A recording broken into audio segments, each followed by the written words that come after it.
let's go ahead and get started in the interest of time, and I'm sure others are going to be trickling in as well.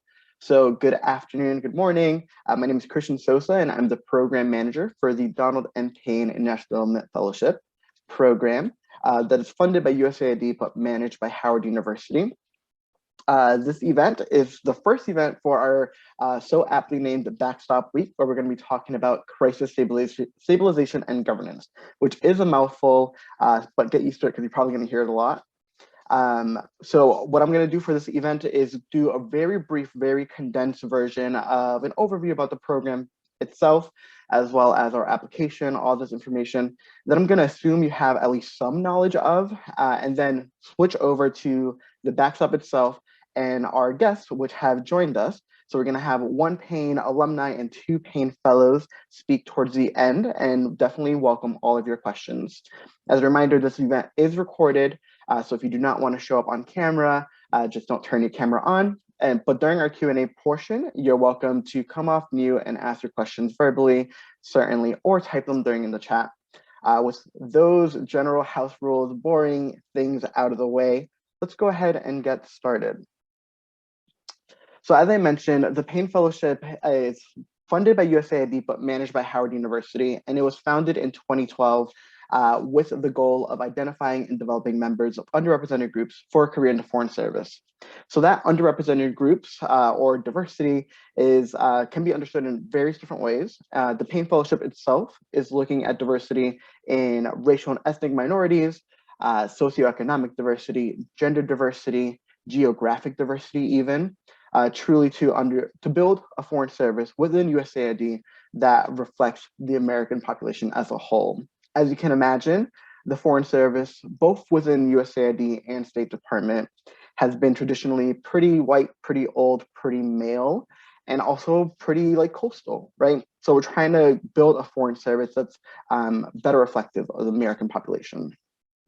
So it is funded by USAID, but managed by Howard University. That does not mean you have to be a Howard student, nor do you need to go to Howard program in order to be eligible for the fellowship. We just have the honor of running this program on behalf of the agency. And it is named after the late Congressman Donald M. Payne Sr., who was the first African-American congressman voted in New Jersey with a longstanding legacy of promoting human rights and humanitarian aid. So this is truly a pleasure to have this program in his honor. And we're super lucky to have Congressman Payne Jr. support this fellowship as well. So with that general broad overview, I'll quickly go over the Payne Graduate Fellowship itself. So you're probably aware of this information, but just as a reminder, the Payne Fellowship awards funding of up to $97 over 2 years that are meant to cover your tuition, fees, living expenses, and your 2 summer internships. So $27 of that funding is allocated for your tuition and fees. That is given to the graduate program of your choice, as long as it meets our general graduate program requirements, but that's just paid directly to them. They bill us, we pay them. No need for you to worry on that part. I do want to note that we have a growing number of graduate program partners that will provide supplemental financial aid to selected fellows and in some cases, even finalists. So we have that list on our website. You're welcome to look through it. You're not restricted to that list. You can certainly go to any graduate program as long as it meets our basic requirements. But if you do go to those graduate programs, you might have a better financial package. So some of our fellows have full rides or even more stipends, academic stipends. So it's definitely in your interest to look into them, but you shouldn't feel restricted to that list.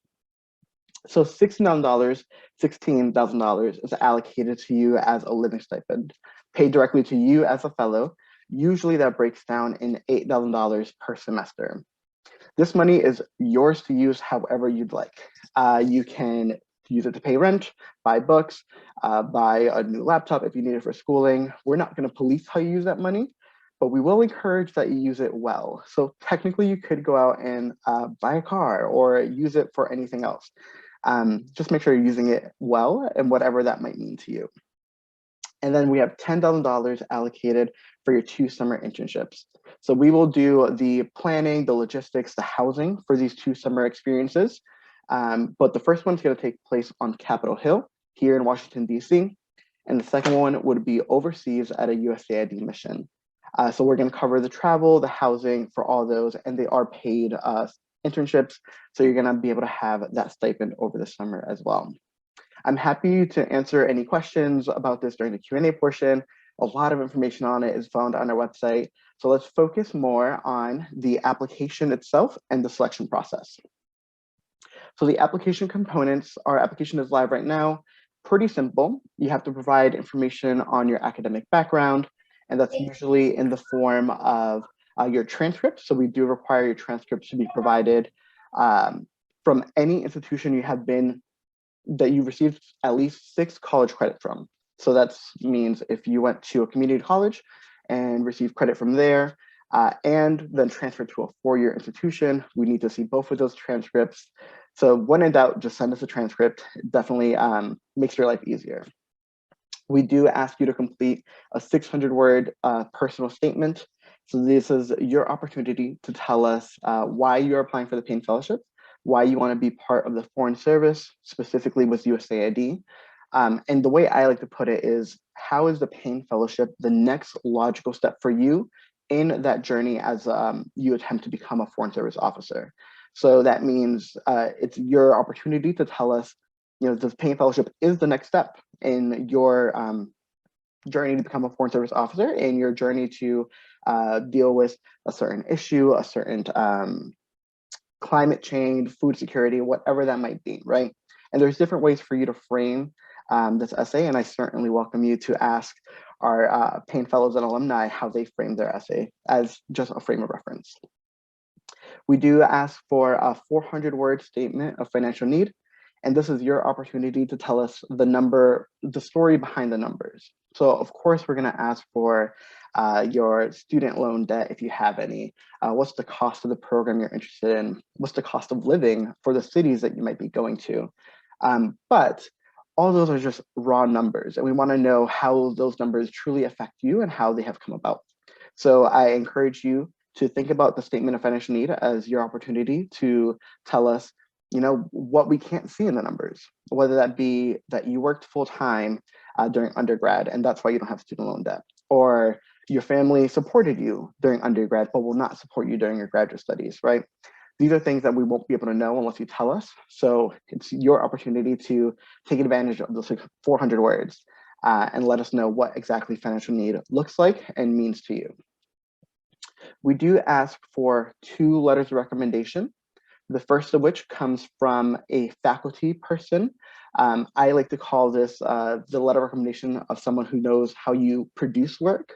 Ideally, we're looking at this recommender to talk about your writing skills, your readiness for grad school. But if you are a little bit more removed from your undergraduate experience, you can substitute that with a professional reference, at least as long as they're talking about your ability to produce work. The second letter of recommendation is from what we call a community leader. And this is going to talk about your ability to do work. So it's very different, similar, but different perspectives. One of them is going to be focused more on your writing skills, readiness for grad school. The other one should be focused more on your work ethic, perhaps your passion for service as you are signing up for the Foreign Service. But we're looking for that different perspective, the different side of you. So think a little bit more strategically about who you might be asking. And of course, you'll be able to ask about your community service, your leadership opportunities, anything that you're super proud of. We'll give you the space to talk about it in the application. The eligibility requirements are super simple. So you must be a US citizen to apply.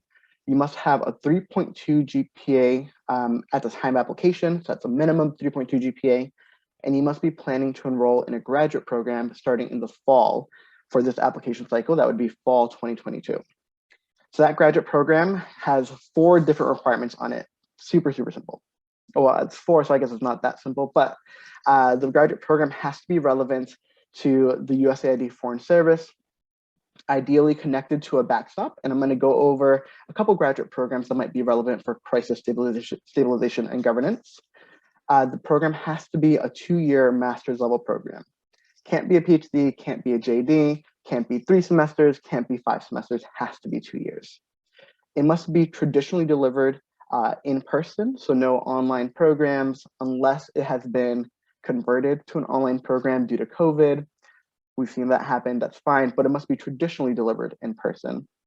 And finally, it has to be based in the United States. So no international programs. A common one we get is London School of Economics. Wonderful school, wonderful programs. Unfortunately, we cannot fund it. But you could do programs like Duke University has a campus in China, or Johns Hopkins University has campuses in China or Italy. Those are based in the United States, just international campuses. Those are fine. So with that, our application deadline this year is November 1st. So all components must be in by November 1st if you want to apply this year. And we'll be selecting 30 finalists in December and hopefully interviewing the 30 finalists the second week of January in person.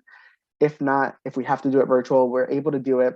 But I'm hoping I'll be able to meet you all should you become a finalist. And then we'll be selecting 15 fellows for this next cohort. So on to crisis stabilization and governance. The Backstop, you are all interested as you're joining this event. You might hear us say Backstop 76. It's internal jargon. That's what the Backstop is known. I might say it because it's a little bit easier than saying crisis stabilization and governance. But this Backstop serves as technical resources to foreign assistance activities in the areas of humanitarian response, humanitarian aid, democracy, human rights, and governance. So that's a general gist of what a foreign service officer in that Backstop might look like. So you might be working on issues of helping new democracies or helping establish democracies in different developing countries. You might be looking at food assistance, food security in these different areas that might be affected by humanitarian crises, right? There's several different areas where a Backstop 76 officer might be working in, and it sort of depends on what you're interested in to make it as focused in or as wide as possible. And that's going to go more towards your graduate programs and what sort of training you have to prepare you. So as a foreign service officer, generally, you're not the one doing the work in these areas, but you're making sure the work is getting done. And that's through research, reviewing, and analyzing data to make the proper decisions on what programs are proper to implement in these different countries. So you'll be coordinating the development of these programs, monitoring the implementation and evaluating them as well to make sure that the work is getting done well in all these different countries. And you might have, as a Backstop 76 officer, a certain interest, like maybe you're super interested in crises or super interested in humanitarian aid. That's great. But you'll also probably be working on different issues and different projects. So it's good to have a good sense of knowledge across all the work that the Backstop does. And fundamentally, as a foreign service officer, you're signing up to be a diplomat. So you must be willing and able to represent the US government in both formal and informal settings, just to make sure that you are a good person. And that's going to go to a lot of things like your security clearance to make sure that you are not going to be compromised with security, right? And those are things that we're going to support you and prepare you for during the fellowship. So if you're interested in this Backstop specifically, here is a list that is not by any means exhaustive on good programs that might prepare you for this specific Backstop. So programs like international relations, public policy, public administration or management are great feeders to this Backstop. You can also do more technical or specialized programs that might have a specific interest. So programs that are focused more on humanitarian crisis management or conflict resolution and management, democracy, human rights governance. These programs are all going to be relevant for this Backstop and therefore applicable through the Payne Fellowship. We're going to work with you once you're selected as a fellow to make sure that your program is going to support you and prepare you for the Backstop you're interested in. So at this stage, you don't have to be too worried on what program you might be applying for. You should be applying for graduate school at the same time, so you have a good sense of what those programs are. But with the Payne Fellowship, you're not required to have applied to or even been admitted to these programs before applying for the Payne Fellowship. We just expect you to have done the research and build a list of maybe 3 to 4 schools that you might be applying for.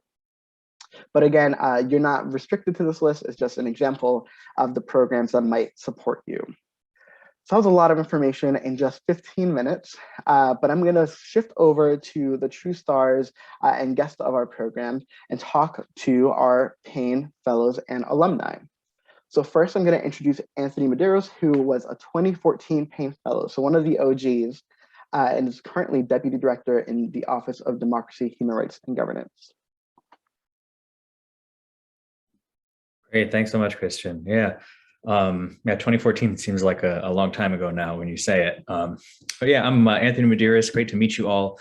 As Christian said, I'm the now outgoing Deputy Director for USAID Uganda's Office of Democracy, Human Rights, and Governance. So I actually just wrapped up my first 4-year tour this past weekend. We flew out of Uganda on Friday, and now we go through a home leave process and language training process before going to Democratic Republic of Congo for the next assignment. So glad to be here with you all and talk a little bit more about the fellowship. So we have a couple of guiding questions. So I'm just going to talk through a few of those that Christian shared. So the first one was, when and how did you find out about the Payne Fellowship and what made you apply? So for me, I'd been out of grad school about 3 years and was looking at ways to try to bridge my career over into development, spend more time in the field overseas, a little closer to some of the issues that I cared about. My background was in kind of the conflict resolution and peace building world, but I was working some jobs in think tanks and kind of research support type jobs, and then was looking at, how am I going to build a career as a development professional? So started looking at graduate school programs and really wondering how to make the numbers work, how to afford it. And then at the same time, I'd always been interested in not just development, but also foreign service and the diplomacy side. So as I was looking into ways to finance grad school, I came across the fellowship.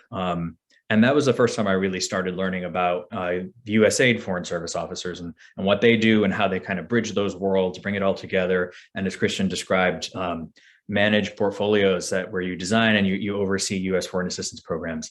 And it was just a great fit of all these different things that I was interested in all in one place, and especially in the conflict resolution and peace building world. That's a pretty small world. There's not all that many jobs or opportunities, and also getting started in it can be pretty difficult. So one of the things that I thought was great about the program, aside from obviously the support, was the fact that you leave grad school with your career ready to go and get running, and knowing what job you're going into when you go into grad school means that you get to use that time. You can really optimize it. You know exactly what you're getting ready for, so you can really focus.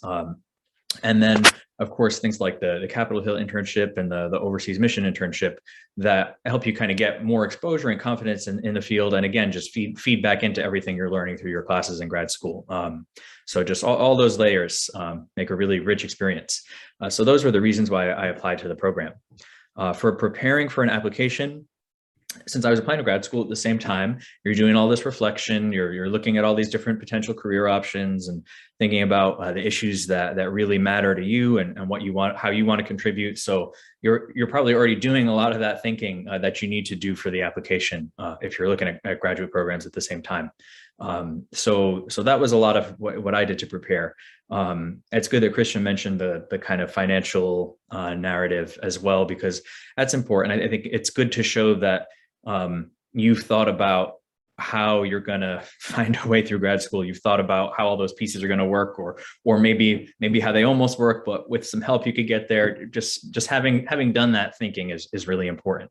I remember for me, I was somebody who would have been interested in doing something like a Peace Corps before grad school, but there was no way I could afford it with undergrad debt. So something like the Payne Fellowship, where it made grad school attainable, but also had some more overseas experience built in. That was a really nice combination. So those are some of the things that I was thinking through. How I landed on a backstop of interest. So this one was a pretty straightforward fit for me. Since as I mentioned, conflict resolution was kind of my area. That's very squarely in Backstop 76. Human rights is also something I'm really passionate about, and working with vulnerable populations, and that's all over Backstop 76. So that's really exciting. And then I also liked that there was some more on the humanitarian side and some areas and democracy promotion that I didn't have as much exposure in, but I knew I could start with what was my specialty and kind of grow into that piece of the backstop also.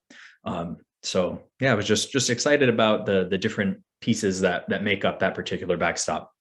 And the kinds of graduate programs that I was applying to all had elements of that backstop built into it. There were some that were a little more human rights focused, some that were more focused on mediation, Governance is kind of a heady, big picture word, but as Christian was mentioning, anything to do with public administration where you're figuring out how to make governments run well prepares you well to work in this backstop. We do work on things like anti-corruption or decentralization. I actually went to an urban planning graduate program, which has been really helpful as we look at how to help governments decentralize and bring kind of decision making as close to communities as possible. So that ended up being a good fit for me and my path. But there's lots of ways you can connect the dots, and that's something I love about this backstop. Is there's the work is really varied, and everywhere you serve, it can take a different flavor. So that's how I started narrowing down graduate programs. Then when it came down to the final choice, it was a mix of talking to people who are currently working at USAID in the backstop, and what's the day-to-day like, what sort of training should I be looking for. Then also looking at what the total financial aid package looked like from graduate schools plus Payne Fellowship. But I think mostly it just you're able to think in such a clear, forward-looking way that you normally don't get to when you apply to a grad program. And then after that, you get what job you can. You can really work backwards from exactly what you'll be doing. So that made it really easy. And then how did having a backstop of interest focus my graduate studies, if at all? It really focused it. Again, knowing exactly the kind of work you're doing is good. Also, for my graduate program, there was a master's thesis requirement, and it required field research. So that was another piece to think about how to make fit with the overseas internship requirement of the Payne Fellowship. So part of it was thinking, okay, is there a project I can design that being at an embassy overseas would work well or position me well? So those are some of the pieces you look at. But I think this is a great backstop. Highly encourage you all to consider it. You work with really passionate people in this backstop. It's true in all of them, but everyone really thinks theirs is the best. But it's just such a pleasure to get to do this kind of work. The challenges are huge, but you also have resources to try to do something about it. So I think it's just a really exciting backstop, and I'm glad you're all here and interested. Thanks so much. Great, thanks, Anthony. So we're going to switch on over to Miriam, who is a current Payne Fellow. So Miriam, would you like to share a little bit about your story? Yes, happy to. Hi, everybody. It's so good to see you all. Again, my name is Miriam. I am currently in my second year of graduate school at NYU, where I am pursuing a Master's of Science in Global Affairs, and I'm specializing in transnational security. So I guess I'll back up a little bit. I went to American University in Washington for my undergrad, and throughout my undergrad years, I really took every single opportunity to intern and work for different public and nonprofit organizations in DC, which in many ways really widened my viewpoint on things that I would want to do. And upon graduating, I went into the Peace Corps, where I served in the Republic of Georgia as an English education volunteer. And while I was in Georgia, I knew,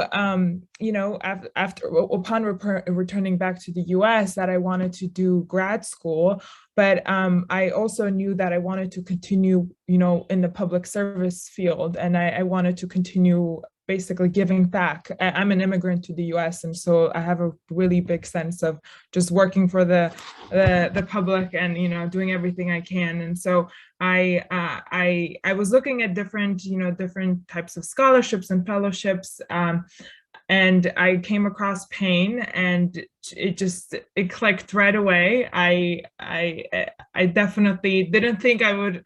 I thought it was a really long shot. And so, but I took the chance, and I really, really encourage every single one of you to do so as well. And so I applied and thankfully got an interview, and it was absolutely crazy. And I think Christian will also admit, like, the turnaround is kind of nuts, but it's exciting, and it's an incredible time. And at that point, I had already decided that I wanted to do NYU just because I really, really liked the program. It's very practical based. We have what we call basically practicum courses, where you're basically, I would call an intern or a consultant for different organizations. So last semester I did one with the Department of State. This semester I'm doing one with Homeland Security. And so I really, really was looking for something like that in the program, in my graduate program, just coming from Peace Corps and you know, having had like hands-on experience, I couldn't imagine going to a program that didn't, you know, continue that trend. And so once I got into Payne, I had, you know, already basically been accepted to NYU. So it kind of clicked, and then, you know, you then have to go through the nitty gritty of figuring out the funding and all of that. One thing I will say is definitely look for different scholarships in addition.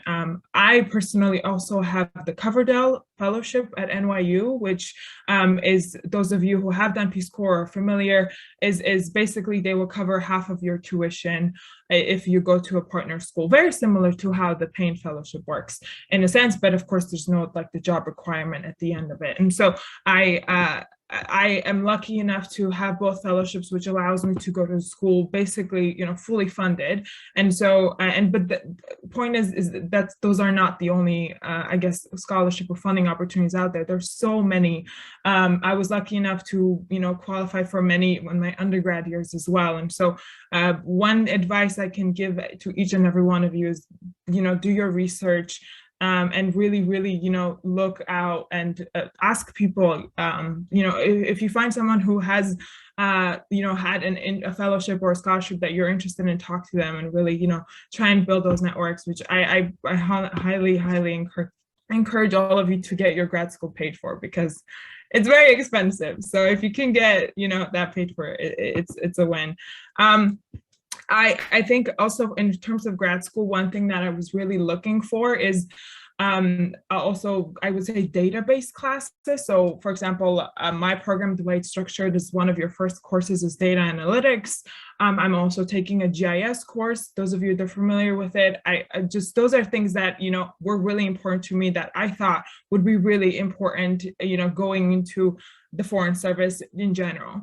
If we're talking specifically about the Backstop 76, Crisis Stabilization and Governance, just from my background and having done, my degree was in justice law and criminology, and just from everything that I'm interested in and everything that I've done, it just seemed like the only natural fit would be crisis stabilization and governance. And I haven't been wrong about that. I am definitely very interested and have, you know, really taken that up, really focused on a lot of terrorism. Also in my graduate year so far, I'm hoping to do my capstone on intersection between terrorism and development next semester. And so, you know, if you can find ways to kind of combine your interests, I highly recommend doing that as well, because it's not only fun, which we all know school might not be fun all the time, but it also really enriches what you know about the field.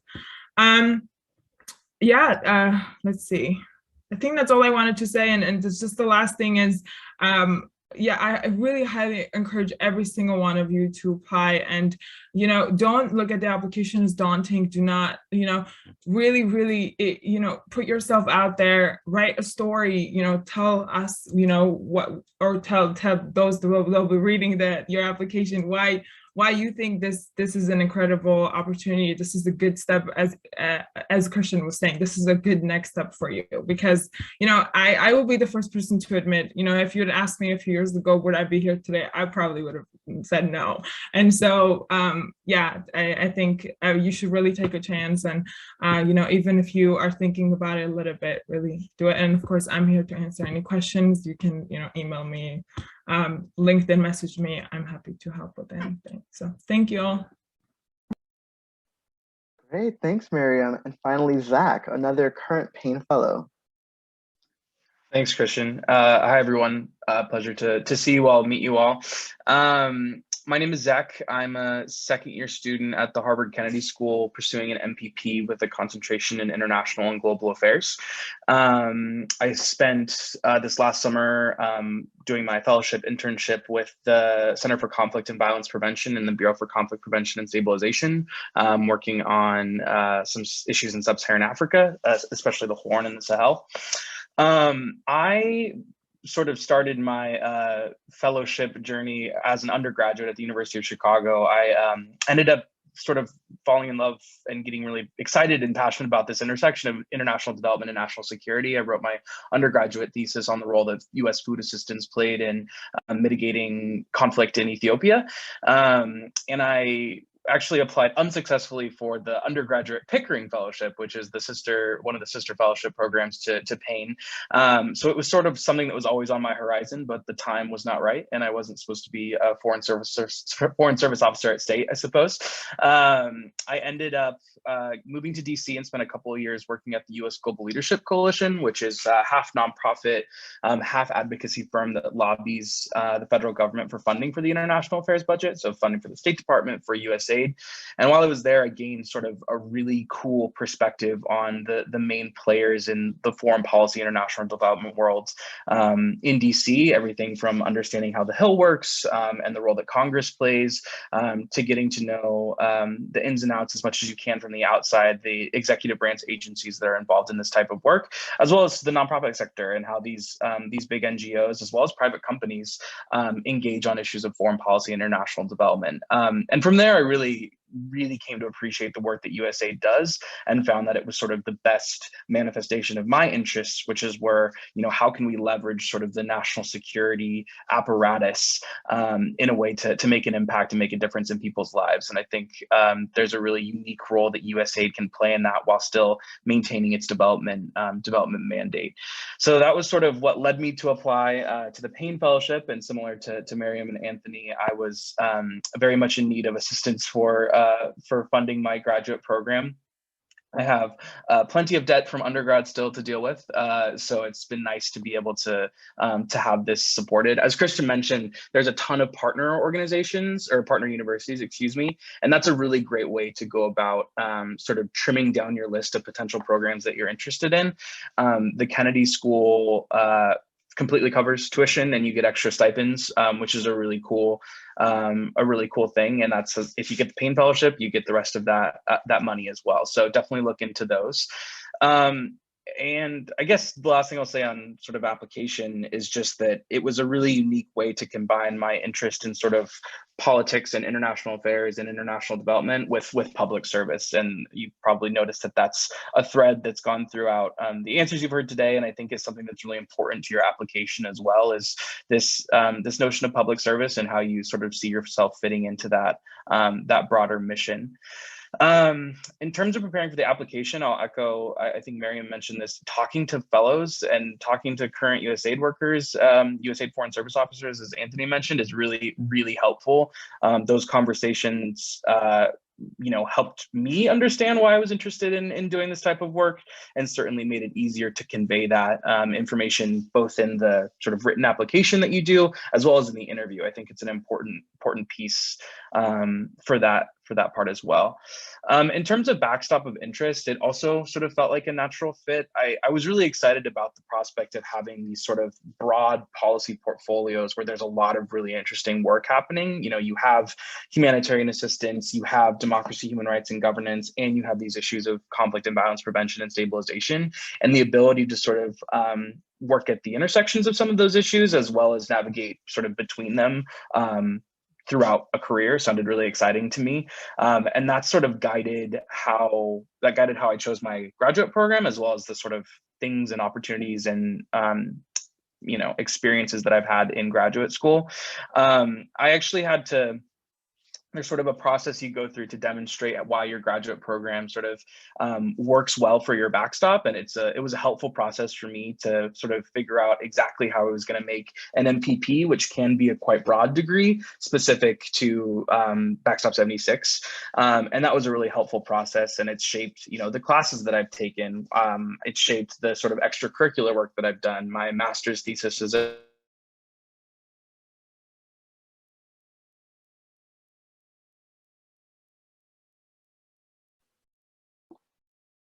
We may have lost Zach for a moment.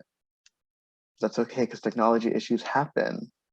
As we wait for him to get back in, am I back? Now you're back. Sorry, guys.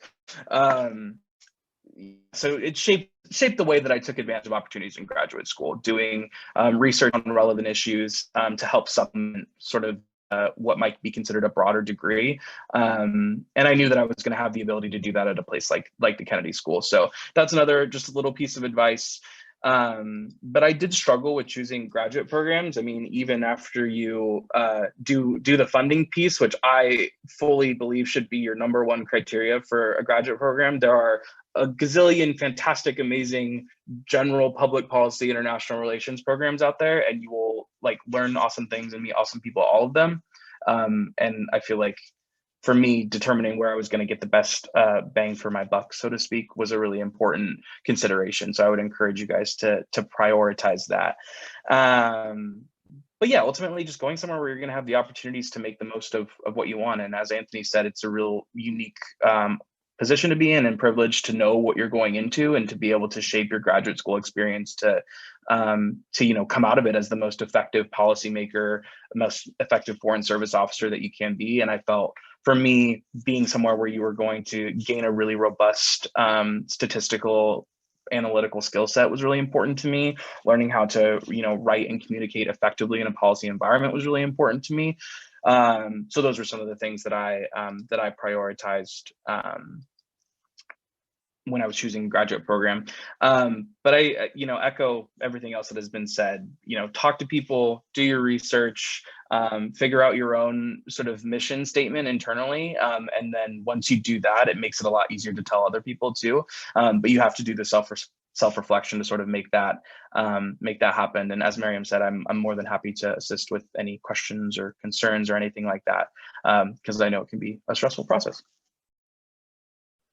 Great, thank you. So we're going to go ahead and transition to question and answers, and you can either use the Zoom raise your hand function to ask a question vocally or type it in the chat.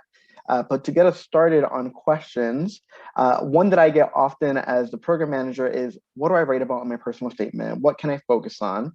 And I'm wondering if any of you are open and willing to sharing on what did you focus on and how did you frame your statement for your application? Because clearly it was successful. Yeah, I can start us off. I focused on just my story, my backstory, just, immigrating to the US and, number one, being so thankful for every opportunity that I've, had. And then I just focused on why I really feel like, as for my background and everything I've been through and all the different experiences that I've had, how those will, really better impact my time at USAID, and that I will be an effective foreign service officer because of all those experiences.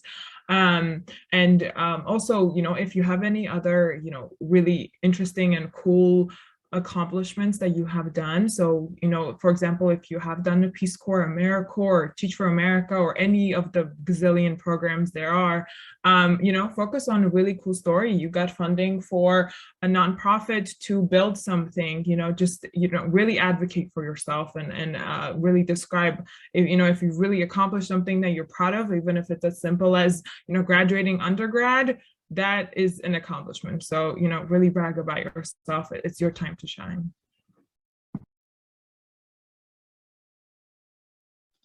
Yeah, I'll just add, echo everything Miriam said. And then I think also the why is really important. Like there are a lot of really smart, really talented people that that could do this, that can do this job. So what is it about your experience and your life story, as Miriam said, that makes you so effective and why you want to do it? I think that's like a really big, important question to kind of wrestle with, and being able to link that effectively to your background and your identity and your experiences takes some work and takes a couple of drafts, but I think it's one of the most effective ways to write a successful personal statement for something like this, because it's an important piece of the puzzle. Thanks, Marvin and Zach. Yeah, I would just add, I think it's helpful to kind of reflect, if you weren't doing it with USA Foreign Service, would you still do development? It can be a kind of a rocky career path without this kind of structure. People take a lot of short-term gigs, lots of contract work, and I think if the answer is still yes, after you've thought about the difficulty or the sacrifices that might be involved in that, there's a reason why. There's something that is pulling you to this field. Maybe it's something you've seen or experienced. That's really what you want to reach to. What is it that makes this the career that you just have to do? What are the things that you can't, the sorts of problems in the world you can't look away from, and you really feel called to work on. So for me, that's what it was, if USAID Foreign Service works out, great, that's a lot of structure. If it doesn't work out and we have to stitch together all this contract work, I'm going to do that. And then talking about, what some of the experiences I had working with, my example was an indigenous community that I worked with for a while. Just digging to what's the thing that you keep coming back to that drives you forward. Thanks. Great, that's all awesome advice, and it sort of also answers Nadia's question in the chat, which is, does the personal statement have to focus on a particular backstop? What if we have a number of interests? So I think it goes to what Anthony said and what Zach said. What is your mission statement, right? And what are you actually interested in? What brings you passion to this field? And if it is crisis stabilization and governance and education, then maybe we're looking at the intersection of that. And maybe that's your specific interest that makes you stand out and makes you unique, right? So there's a lot of different ways to frame that essay. And I think it also goes back to what Miriam was hinting at. It's not just an admissions essay, it's a personal statement. So you have to make it personal to you. And so that's why yours is probably gonna be a lot different than Zach's, Miriam's, or Anthony's, but just make sure it's personal. There's a question in the chat, Anthony, that I think I'm gonna shoot to you, which is, what kind of projects do you do as a Backstop 76 Foreign Service officer in the field? Yeah, sure. Happy to take that one. So I can speak to the Uganda portfolio that I just wrapped up supporting. So we had a little bit of everything. It's a pretty good sample of what's covered in the Backstop. So we had peace building programming, where we were bringing together communities that had cycles of violence, training community mediators to try to disrupt those cycles and create room for livelihoods programming. We had programming working with victims of human rights abuses, access to justice for those individuals, advocacy to try to improve the legal regime and really codify some of their rights. We did programming around elections and political processes, supporting local civil society organizations to monitor elections, observe them, and just try to bring as much transparency and freedom and fairness to the elections process as possible. We do programming on anti-corruption, on mobilizing domestic revenue. So how do we help some of our partner countries strengthen their tax base so they can finance their own development? It's a really diverse backstop. We do a little bit of everything. We have activities that strengthen civil society in each of the core sectors. So those are kind of integrated programs where we might work with our health team or our education team or food security teams to identify who are the core advocacy organizations or service delivery organizations in your sector, and how do we strengthen their hand and make them sustainable and the best advocates that they can be. So really there's a little bit of everything in the backstop. You can do quite a bit of stuff, but those are some of the highlights. Great, and I'm going to reformat that question a little bit for Miriam and Zach. What sort of projects are you most passionate about working on as a Foreign Service officer? Because you'll be joining the Foreign Service in June, July, once you finish your programs. So what are you looking forward to?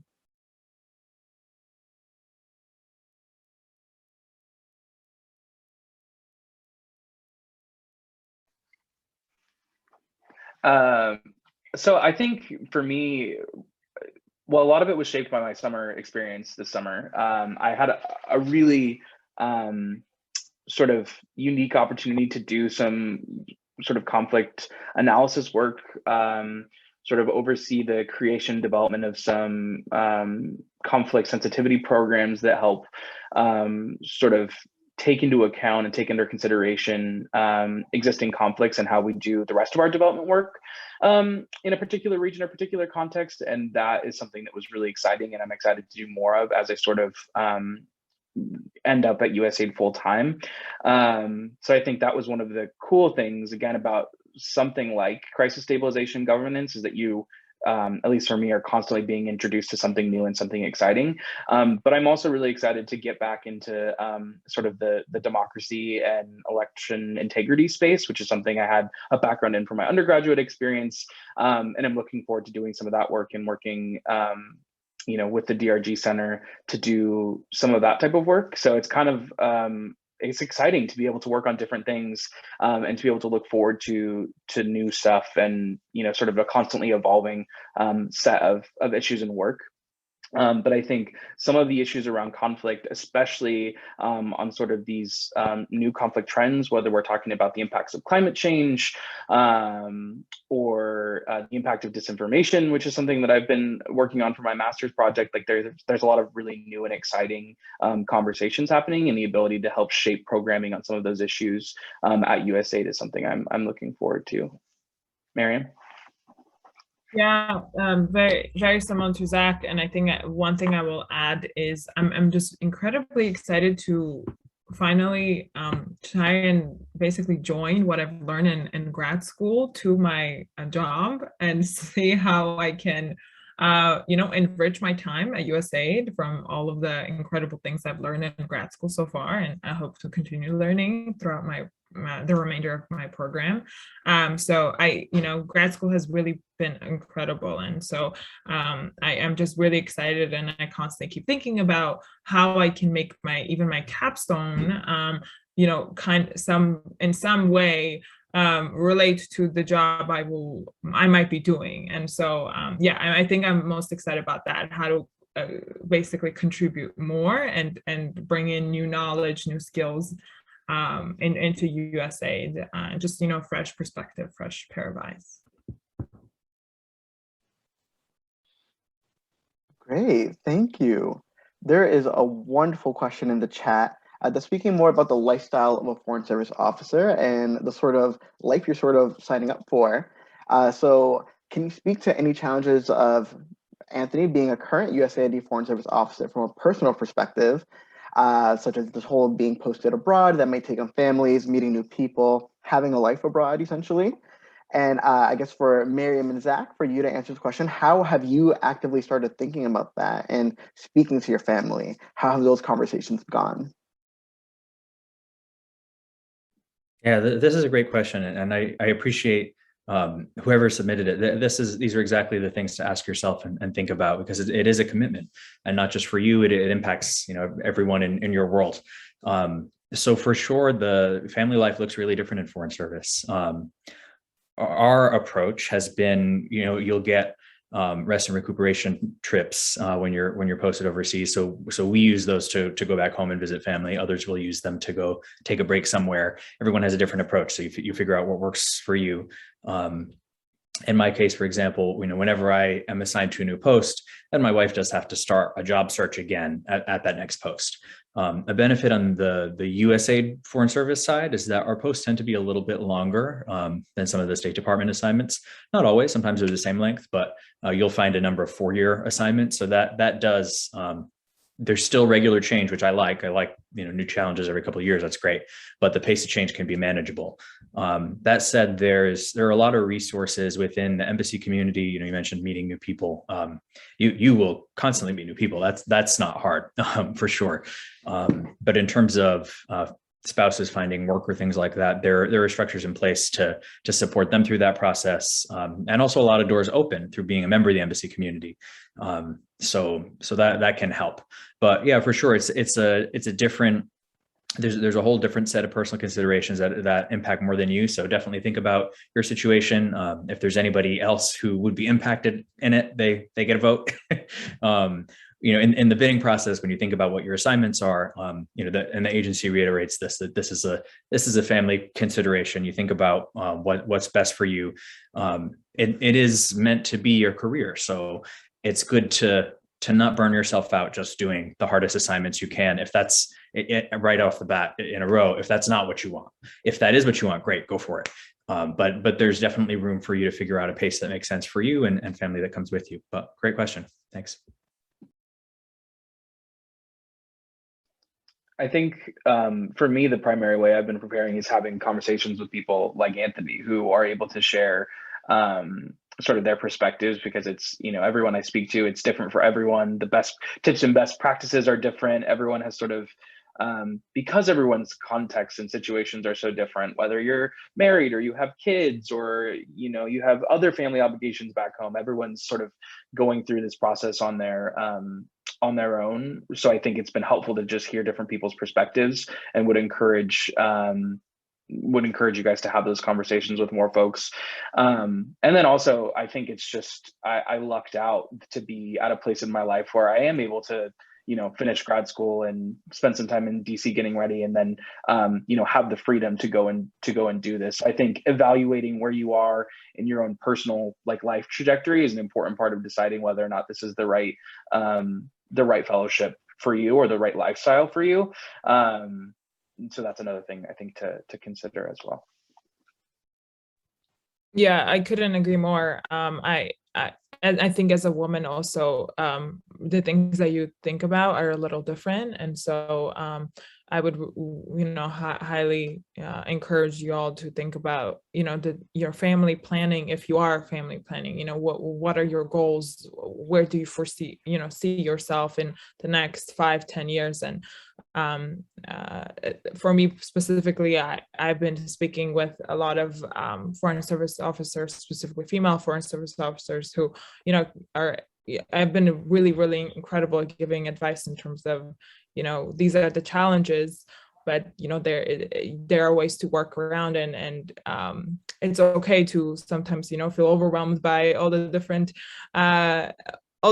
ways that this lifestyle is just, it's not for everybody, and you have to at the end of the day you have to accept that within yourself. And if you're willing to go through the challenges and you find it enriching and a career path that is going to really, really inspire you, I personally am willing to go through the challenges, and I think you just have to be honest within yourself and be okay with making some of those sacrifices.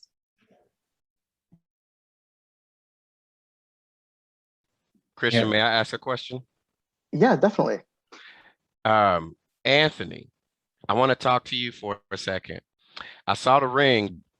Do you and your wife have kids? Yes, we do. We've got a son. He's 15 months. Okay, so you and I are in a similar boat. You look to be roughly around my age. I have a wife and I have two small daughters. As you can see, the ABC chart behind me. So, all right, so doing the Payne Fellow, let's talk about having kids and all of those different things. So when it came to the lifestyle and the changes that you guys had to go through once you got into this program, I've asked Christian questions about, okay, can my kids come with me if I'm accepted? And then I do my, how the second internship is overseas, or is my wife and kids going to stay, stateside, and I have to go, and we're separated? How does all of that look? What advice can you give someone in a similar situation where we have children and, this is being our career path and that sort of thing, that you can do as far as counting up the cost, so to speak, to make sure that this is going to be a good fit? And then what things can we do to make that a good fit? Yeah, that's a great question, and such an important one. So I'm going to defer to Christian on how things work during the fellowship, but I can speak to once you're on your way as a foreign service officer, how it all comes together. So you're not at all alone when as an officer with kids. So there's really robust communities and lots of families at post, families with young kids, families with older kids, and USAID and State Department both have resources to help families navigate it. So there are things like education supplements to help them to make sure your kids get what they need, whatever support that is when you're at post.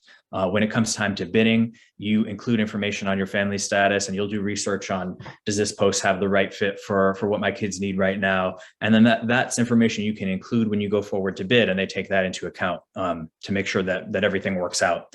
Because they want people to be happy and they want people to stay for the long haul. So they definitely take these kind of things into account. and different posts are known as family posts. There are some other posts that are known as more posts for people who don't have kids, and there's a lot of flexibility to make it work for you. One of the things that I think is pretty amazing that I hadn't really imagined before I was doing foreign service are things like, so I'm getting ready to go to Democratic Republic of Congo, and I'm about to go into French language training, and my son being just over a year, like he's gonna fly past me in that language. He's right at that age where they can pick it right up. So just some of the things, some of the exposure that kids are able to get from this kind of lifestyle is really amazing. The experiences they're having in some of these schools, meeting people from all over the world, and it's really an incredible life for kids to go through. Definitely maybe different and something, there's a lot to learn, but you're definitely never alone as a person with a family in the foreign service. A lot of families. So hopefully that's a start. But I'm happy if you want to connect offline, I can answer any questions you have about the details of how do you make it all work. How can we connect offline? Maybe Christian, you can help share contact info somehow. Yes, we'll do. Perfect. Thank you. Sounds good. Thanks. Awesome. Well, it looks like we're getting right about to the end. But Timothy, to answer your question about during the fellowship is fairly young. So we've only been around since 2012. So we haven't had the experience or opportunity to deal with currently married with children fellows yet, though. So it's certainly something that we're going to come across eventually. And it would definitely be a conversation that we'd have with you and the agency to best support you during those internship experiences. Because even though you're not a foreign service officer yet, it is still the Payne Fellowship's mission to make sure that you are adequately prepared for those experiences and that they're positive for both you and your family, right? So it's something that we would definitely speak with you and the agency to support you in. Hopefully that helps now, which is, I know it's sort of a non-answer, but it's the best answer I can give at this moment. But with it being 12:59, I really just want to thank you all for joining us and sharing more of your life experiences and your stories with the applicants, as well as any future applicants who might be seeing this. I know as much as I can talk about the Payne Fellowship, it's never going to compare to what you all can give as being Payne Fellows and Alumni. So thank you so much for joining us. We're going to go ahead and close out the event now, and wish you all a great rest of your Monday. And if you want to join us for the rest of the events during the week, we have public health / global health happening tomorrow, more STEM focused, backstops focused on Wednesday, and then program officer and education officer on Thursday. Feel free to register for those events and learn a little bit more and hear from a different batch of Payne Fellows and Alumni. But thank you all so much for joining.